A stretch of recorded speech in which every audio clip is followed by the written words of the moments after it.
John McGowan, G-O-W-A-N, was a typical Scottish emigrant in some ways.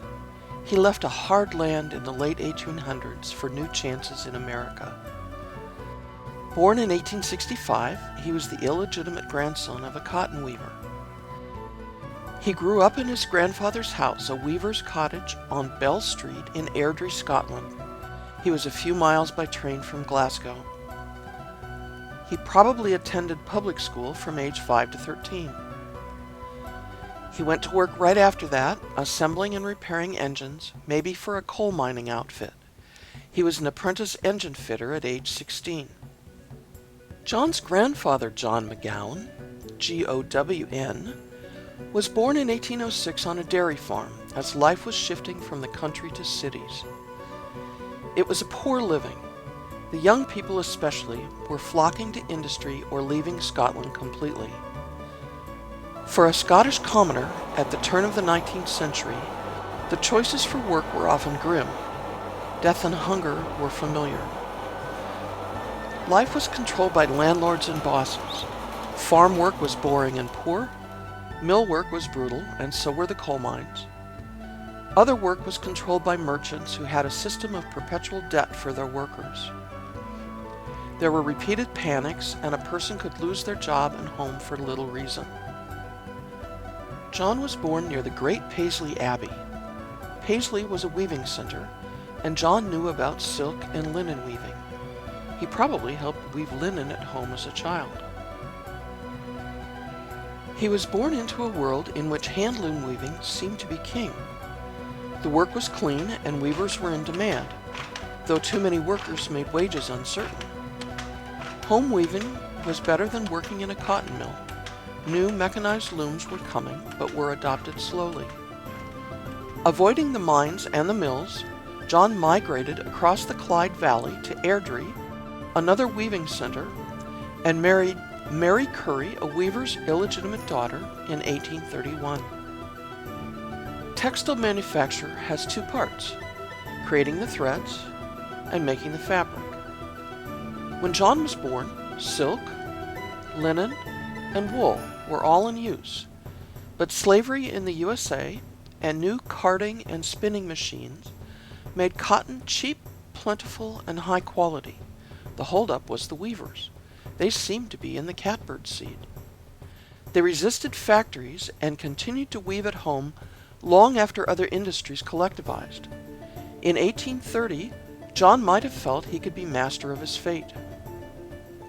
A weaving cottage consisted of 2 rooms and housed 8 or more people. Sometimes there was a second floor for another family. One room was the workroom and shop, the other served for all else, though they might have cooked over an open fire in the back garden. Without electricity and modern windows, it was dark, and they were taxed on the number of windows, so they were few. In 2 rooms, John and Mary raised 4 boys and 2 girls. This modern weaver shows the size of the loom compared to the operator. John's main product was probably plain goods or sheeting, 1 over, 1 under plain weave muslin. Muslin was a common clothing fabric, as well as being used for household items. They sold to town warehouses, and they would have had contracts and quotas. The entire family was involved. Mary took her turn at the shuttle, as did the older children. Children, especially girls, did contract piecework, making muslin decorations and embroidering to order. Until the advent of power spinning in the 1780s, a daughter was often kept at home unmarried, the spinster. Life went on. There were the cotton panics, labor unrests, new mouths to feed. John must always have had an eye on the textile mills threatening his job and life. The cotton handloom industry peaked in 1830. John spent his life in an industry in decline, but he gradually took over 2 buildings and had several tenants. All of John and Mary's children lived to adulthood. They called the U.S. Civil War the Cotton Famine. At first, the war and blockade struck the cotton producers, but soon losing American cotton hurt the weavers. Even with cotton from Egypt and India, U.S. cotton was better. and the Scottish weaving industry was devastated. The handloom weavers never recovered. By 1881, John the Weaver was retired. His wife Mary died in 1878. Jane, John the emigrant's mother, and her family are living with both Johns on Bell Street, but weaving has left the family. Jane's brother was a machinist, a lath splitter, and her husband William and Sons were painters. Soon after that, John the Weaver passed. The family had enough money to announce it in the American papers to try to get word to Jane's sister Anne in Michigan. In 1885, John McGowan, the grandson, shipped out to join Anne and her family in Manistee. He was 19.